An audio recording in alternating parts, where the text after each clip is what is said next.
Everyone, good morning to all of you. My name is Dickens.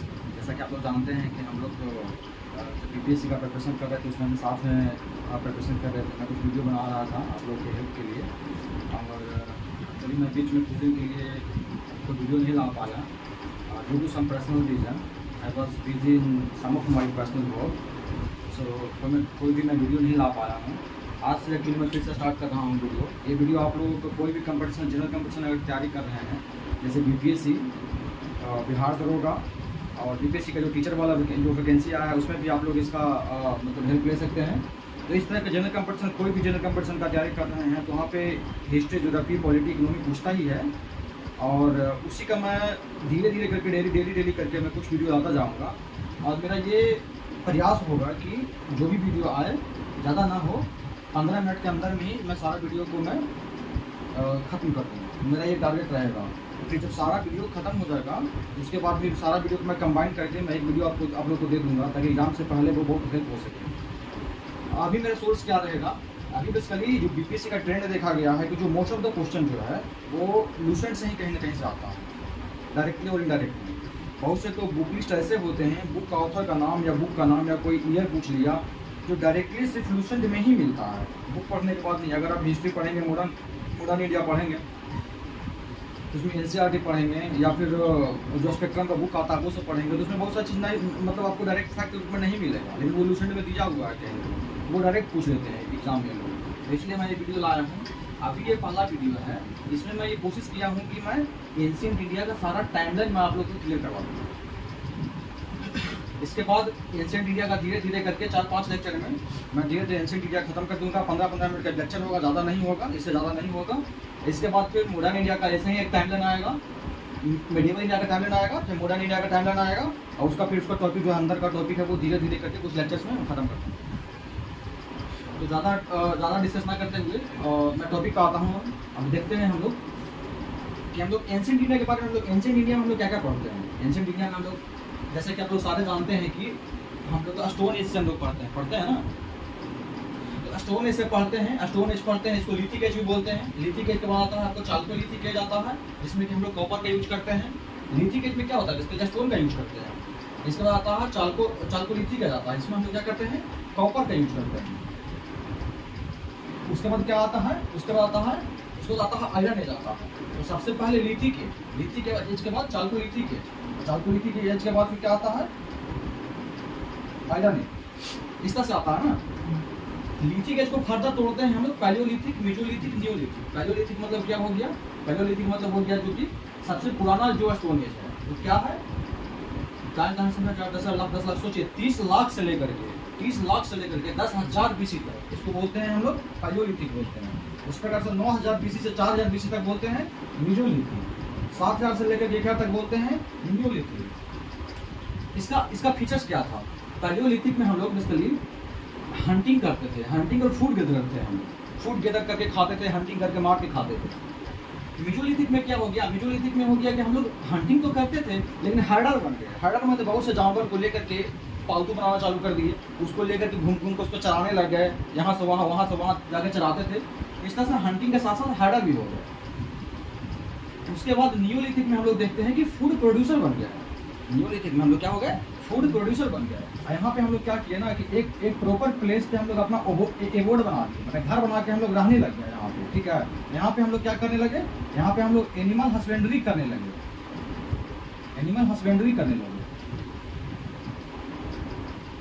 मतलब यहाँ पे हम लोग एक जगह पे फिक्स रहने लगे, खेती करने लगे, जानवर को एक जगह पालने लगे। यहाँ पे हर्डर थे, यहाँ पे एनिमल हस्बेंड्री करने लगे। तो ये सब चीज़ें हम लोग जैसे पढ़ेंगे, जब पढ़ेंगे तो डिटेल में पढ़ेंगे कि कौन कौन सा साइट हम लोग को मिला है, कहाँ से मिला है, किस स्टोन एज का मिला है, उसका क्या इंपॉर्टेंस है। बस शॉर्ट में, जानकर तो एग्जाम में डायरेक्टली पूछ लेता है कि हम लोग का एग्रीकल्चर कब स्टार्ट किया, एनिमल हस्बेंड्री कब स्टार्ट किया, हम लोग किस जगह रहना कब चालू किया, डायरेक्ट क्वेश्चन आ जाता है हम लोग का। तो इससे हेल्प हो जाएगा। हम लोग क्या होता है ना कि जब एंशिएंट इंडिया पढ़ना चालू करते हैं ना, पढ़ तो सारा लेते हैं, स्टोन एज पढ़ते हैं तो स्टोन एज पढ़ते समय याद रहता है, फिर हड़प्पन जाते हैं तो ये पढ़ते हैं, उसके बाद फिर आयरन एज पढ़ते हैं, फिर ये सब पढ़ते हैं कि महाजनपद वगैरह, हरियांका डायनेस्टी से सुनाग, नंदा, ये सब पढ़ते हैं, मौर्य डायनेस्टी, गुप्ता डायनेस्टी पढ़ते हुए सारा पढ़ तो लेते हैं, लेकिन हम लोग कनेक्ट नहीं कर पाते हैं। सारा एंशिएंट इंडिया को एक लेक्चर में कनेक्ट नहीं कर पाते हैं। वो कोशिश करेंगे हम लोग यहाँ करने का। तो लिथिक एज खत्म हो गया, उसके बाद क्या आता है, चाल्कोलिथिक कहलाता है। चाल्कोलिथिक में क्या करते हैं, उसके लिए हम लोग कॉपर का यूज करना चालू कर देते हैं। क्वेश्चन आता है सबसे पहले किस मेटल का यूज हम लोग किए थे हथियार बनाने के लिए, तो ये कॉपर ही है, इसका सबसे पहले हम लोग यूज किए हैं अपना इंस्ट्रूमेंट्स बनाने के लिए, हथियार बनाने के लिए या फिर और चीज़ के लिए हम लोग यूज किए थे। कॉपर चाल्कोलिथिक एज है ना, इसको हम लोग 3 एज में डिवाइड करते हैं, प्री हड़प्पन, हड़प्पन और post Harappan. Pre Harappan, Harappan, post Harappan तो पता ही है। और इसको हड़प्पन को क्या बोलते हैं, इंडस वैली सिविलाइजेशन भी बोलते हैं। जब यहाँ पढ़ेंगे तो पढ़ेंगे कि कौन कौन सा साइट मिला है, यहाँ से हड़प्पा मिला है, मोहनजोदड़ो मिला है ना, लोथल मिला है, कालीबंगन मिला है, यहाँ से बहुत ज़्यादा साइट हम लोग पढ़ेंगे यहाँ से। तो बेसिकली अब कुछ एक चीज़ और बता देते हैं कि कुछ ईयर जो है ओवरलैपिंग है। जैसे कि अगर देख लेते हैं कि 7000 से 1000 तक को बोलते हैं हम लोग नियोलिथिक, ठीक है। फिर यहाँ पे चाल्कोलिथिक हो गया 3500 से 1000। तो ऐसा थोड़े ना है कि हम लोग जैसे कॉपी पे हम लोग जैसे डिवाइड कर देते हैं ईयर को, ऐसे थोड़े ना रियल लाइफ में हुआ होगा। रियल लाइफ में तो हुआ होगा कि कॉपर कहीं धीरे धीरे स्टार्ट हुआ, माइनिंग होना स्टार्ट हुआ, धीरे धीरे उसको यूज करना चालू किए, एक बरसों लग गया होगा। तो उसको हम लोग एक हार्डलाइन एक ईयर में डिवाइड नहीं कर सकते हैं, इसलिए एक रेंज लिया जाता है। वो जो कुछ ईयर होगा ना वो ओवरलैपिंग होगा ही, एक जो एज होगा दूसरा एज होगा, उसमें ओवरलैपिंग होगा ही कुछ एज का। तो ये है। अब जैसे इंडस वैली सिविलाइजेशन सबसे मोस्ट इंपोर्टेंट ये है कि हम लोग का जो 2500 साल से हम लोग जो है 1750 BC जो है इसको बोलते हैं हड़प्पन एज बोलते हैं, ठीक है ना। उसको जब हम लोग इंडस वैली सिविलाइजेशन जब हम लोग का खत्म हो गया, जब हम लोग का हड़प्पन एज जब हम लोग का खत्म हो गया, जब हमारा जो ये है सारा जो मोहनजोदड़ो वगैरह जब डिस्ट्रॉय हो गया था, उसके बाद क्या हो गया, छोटा डिफरेंट अलग अलग रीजन में रूरल कल्चर डेवलप हो गया। जैसे कि हम लोग पढ़ेंगे, जैसे बिहार में हम लोग का चिरांद कल्चर है, हम लोग पढ़ेंगे। राजस्थान में हम लोग का अलग अलग कल्चर हम लोग का देखा जाता है, वहाँ पे भी हम लोग का महाराष्ट्र में जोरवा कल्चर है, मध्य प्रदेश में हम लोग का मालवा कल्चर है। तो अलग अलग रीजन में अलग अलग कल्चर डेवलप होता है, ये सब रूरल कल्चर रहता है। इंडस वैली तो एक हम लोग का क्या, हम लोग अर्बन कल्चर था हम लोग का। उस प्रकार से हम लोग इसके बाद आयरन एज आता है। आयरन एज में क्या होता है, 1000 BC से लेकर 500 BC तक आयरन एज होता है। इसमें हम लोग आयरन का इंस्ट्रूमेंट्स बनाना चालू करते हैं। आयरन एज को हम लोग 3 एज में डिवाइड करते हैं, जिस तरह से हम लोग को चाल्कोलिथिक को 3 एज में डिवाइड करते हैं, प्री हड़प्पन, हड़प्पन, पोस्ट हड़प्पन। तो आयरन एज को भी हम लोग 3 एज में डिवाइड करते हैं। इसको बोलते हैं painted grey ware, northern painted grey ware, northern black polish ware, sorry painted grey ware, northern black polish ware और मेगालिथ कल्चर। तो पेंटेड ग्रे वेयर में क्या था कि हम लोग का जो भी पोल्ट्री होता था, जिसमें अनाज हम लोग रखते थे, पोल्ट्री वगैरह जो होता था, वो हम लोग का ग्रे कलर का हम लोग पेंट करना चालू करते थे। उसमें एक कल्चर चल गया था उसमें। उसके बाद क्या है, उसके बाद का कल्चर आता है नॉर्दर्न ब्लैक पॉलिश वेयर, कि हम लोग क्या करने लगे ना कि जो भी हमारा जो पोल्ट्री होता था उसको ब्लैक कलर से पॉलिश करते थे, और पॉलिश करते थे उसको ब्लैक कलर से पेंट करके उसको पॉलिश करते थे इस तरह से।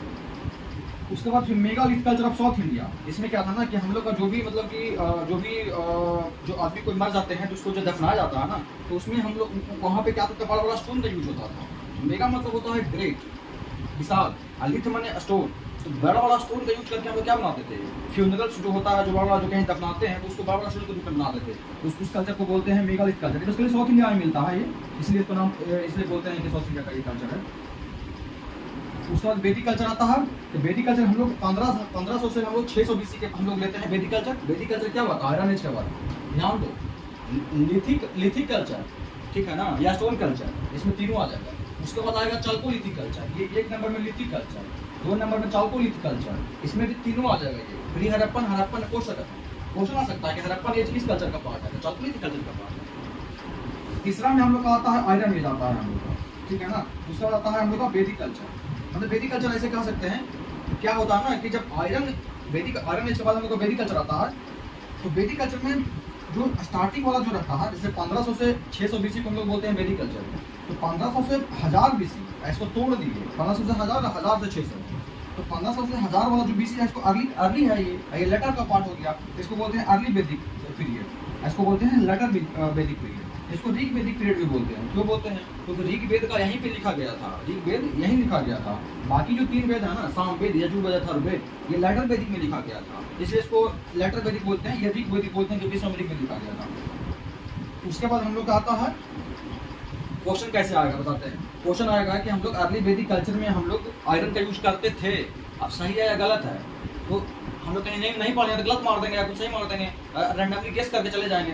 सोचो, मिलाओ यहाँ से, देखो आयरन एज हम लोग क्या यूज करते थे, 1000 से 500 BC है। 1000 से 500 BC क्या हो गया, 1000 से 500 BC इसके बाद आएगा ना। 1500 से 1000 तो यहाँ आ गया, 1000 से ये आ गया। इसका मतलब ये कह सकते हैं कि यहाँ पे हम लोग आयरन का यूज क्या करते थे, नहीं करते थे। यहाँ पे हम लोग आयरन का यूज करते थे, यहाँ पे हम लोग आयरन करते थे लेटर वैदिक में। लेकिन एक पैटर्न इसलिए दिया है ना क्योंकि समझ में आएगा कि क्या कहाँ क्वेश्चन यहीं से उठाएगा, लेकिन क्वेश्चन बता रहे हैं कैसे उठाएगा, ठीक है ना। उसका मतलब महाजन पर जब क्या हो गया कि जब आयरन हम लोग आर्ट्स खत्म हो गया, चालकोलिथिक एज में हड़प्पन कल्चर जब सब डूब गया, उसके बाद आयरन एज आया, वैदिक कल्चर आया। वैदिक कल्चर के बाद क्या होता है कि जहाँ तहाँ छोटा छोटा जनपद बनना चालू होता है। जनपद के बाद उसको बाद कुछ जनपद बनता है, उसको मिला करके महाजन पद बनता है। जैसे कि 16 महाजन पद था ना हम लोगों के पास में, जैसे कि 3 बिहार में था, अंग था, मगध था, बचित था। इसके अलावा और भी था, मल्ला था, काशी था, कौशल था, बत्सा था ना, अस्माका था, गंधार था, बहुत सा था, है ना हम लोग का। तो ऐसा हम लोग का 16 था। 16 में से ये 3 मेन है जो बिहार में था। जैसे अंग कहाँ था, अंग हमारा मुंगेर भागलपुर में था, मगध हमारा पटना, गया और नालंदा रीजन में था। बज्जी कहाँ था हमारा, बज्जी हमारा वैशाली और मुजफ्फरपुर वाला रीजन में था। तो इस तरह के अलग अलग था, उसमें 16 में 3 बिहार में था।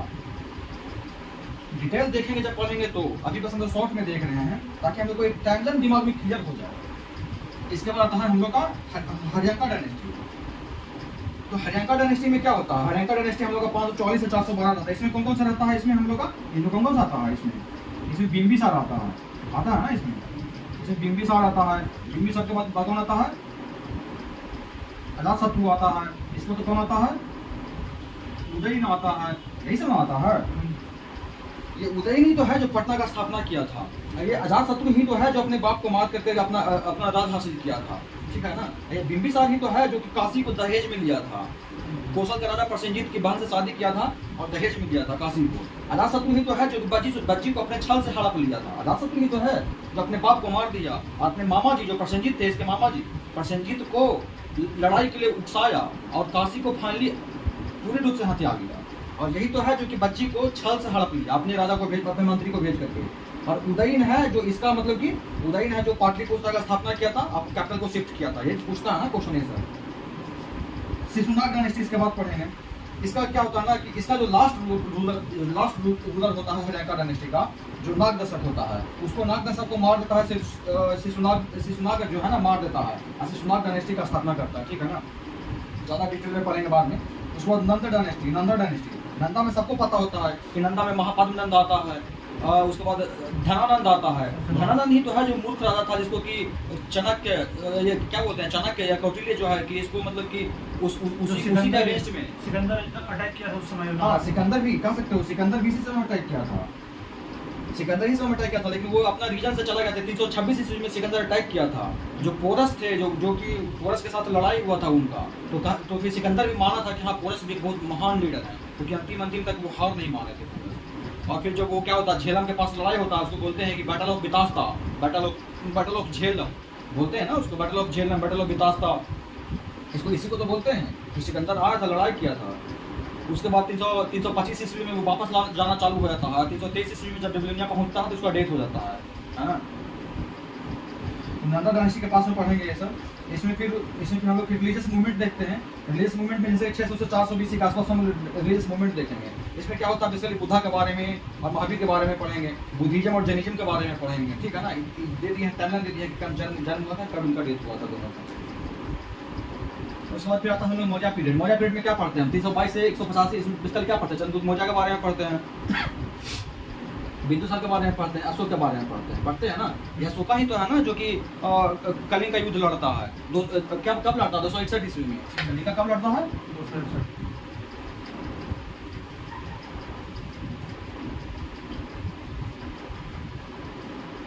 261 ईस्वी में कलिंगा का लड़ाई लड़ता है। उसके बाद फिर क्या पढ़ेंगे हम लोग, पोस्ट मौर्य या फिर गुप्ता पढ़ेंगे। पोस्ट मौर्य मतलब क्या, मौर्य के बाद आता है छोटा छोटा कुछ राजा आता है, ठीक है ना।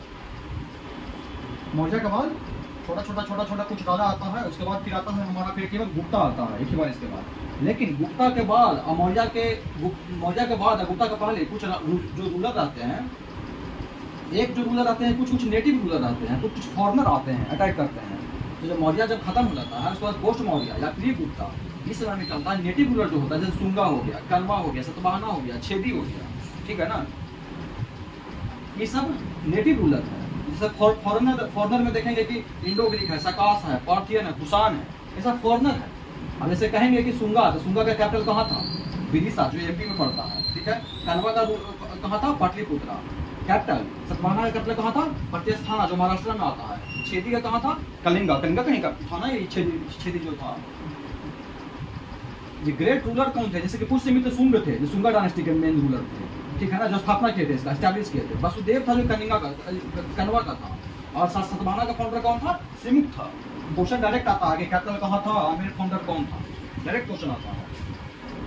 फॉरेन रूलर में देखेंगे तो रूलर देखेंगे तो इंडो ग्रीक का रूलर कौन था? मेनांदेर, या इसको मेनांदेर या मिलिंद कर बोलते हैं। सकास का कौन था? रुद्रदम्म। प्रतिस्थाना कौन था?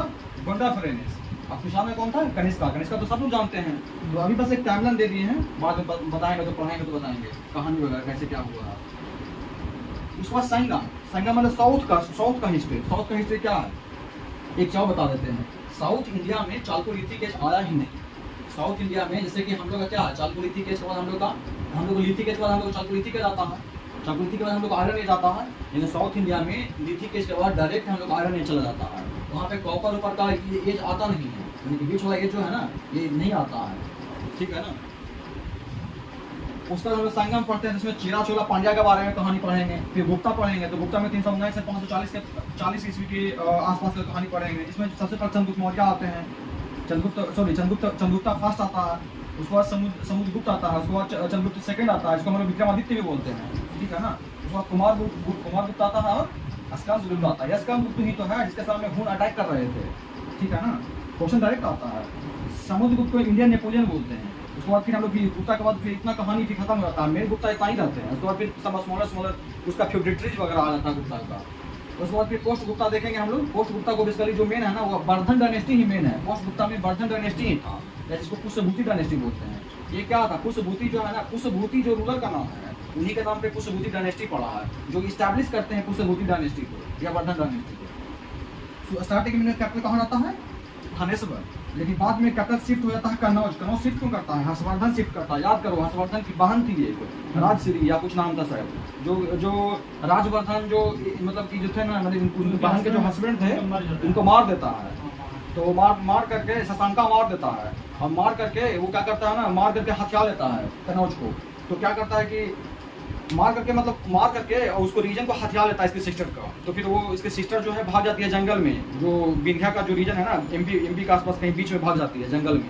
तो फिर जंगल से मतलब खोज के लाता है अपनी बहन को, जलने से बचाता है, आग में जलने जा रही थी वो। ये सब स्टोरी है, जब पढ़ेंगे तो देखेंगे कैसे कैसे क्या स्टोरी हुआ था। तो ये जो हर्षवर्धन है ना, ये फिर क्या करता है ना कि अपना कैपिटल को शिफ्ट करता है यहाँ से यहाँ, और ये इसको भी अपने राज्य में मिला लेता है शशांका को मार करके। हर्षवर्धन जो है ना, इसका ईस्वी होता है 606 से 647 तक राज करता है। 606 ईस्वी को बोलते हैं हम लोग हर्षा ईरा बोलते हैं, तो कहीं से स्टार्ट होता है ना हर्षवर्धन का रूल। हर्षवर्धन को ऑल्सो बोलते हैं, शिलादित्य भी बोलते हैं, ठीक है ना। ये सब मेन स्टोरी है। इसके बाद फिर हम लोग states of Deccan south India आ जाता है। साउथ इंडिया में तो पता ही है कि मेन 2 रूलर रहता है साउथ इंडिया। इसी समय में, इसी के आसपास में, जब जो हर्षा रहता है उस समय में ही देखो ना, 543 से 755 ईस्वी के आसपास में ये रूल किए हैं, मैंने कि 606 से 647 ईस्वी के आसपास, मैंने इसी के आसपास में, इसी के थोड़ा सा मतलब कि इसी के थोड़ा सा बाद या पहले, मैंने इसी के आसपास देखो, इसी के आसपास डेट देखो। और ये चालुक्य ऑफ कहाँ का चालुक्य? ये बदामी या बतापी का। अगर ऐसे इस तरह से याद करोगे ना कि चालुक्य ऑफ बदामी या चालुक्य ऑफ बतापी, तो याद हो जाएगा कैपिटल भी साथ साथ, रूल के साथ साथ कैपिटल भी याद हो जाएगा। तो चालुक्य रूलर था, उसका कैपिटल था बदामी या बतापी, जो कहाँ पड़ता है? बीजापुर, कर्नाटका में। इसके बाद फिर एक और रूलर साउथ में था, पल्लवा ऑफ कांची, ठीक है ना। पल्लवा ऑफ कांची ये कहाँ है? कांची तमिलनाडु में पड़ता है। इसका ये कहाँ? तमिलनाडु, जहाँ पर मोदी जी और जी जिनपिंग। हाँ, ठीक है। महाबलीपुरम। तो ये फिर 575 से 897 डी के आसपास। तो ये हो गया फ्रेंड्स आप लोग का, मतलब ये बस एक थोड़ा जो मोस्ट इंपोर्टेंट करंट अफेयर्स का जो नॉलेज होता है वो देते चले गए हैं। एक स्टोरी जैसा बना दिए हैं, ताकि आप लोग जब पढ़िए, एक वीडियो देखिए 15-20 मिनट का, थोड़ा लंबा हो गया होगा, उसी में पूरा टाइम लाइन दिया है, इसलिए एक वीडियो देखिए तो आप लोग का सारा टाइम लाइन क्लियर हो जाएगी, कैसे कैसे एंशिएंट इंडिया का स्टोरी, बस इतना ही एंशिएंट इंडिया है। ये देख लीजिएगा तो मतलब आपको पूरा कनेक्ट हो जाएगा टाइम लाइन। उसके बाद फिर आंसर जब पढ़ेंगे ना, तो समझ में आएगा कि हम कहाँ पढ़ रहे हैं, क्या पढ़ रहे हैं। तो मिलते हैं नेक्स्ट वीडियो में। Thank you.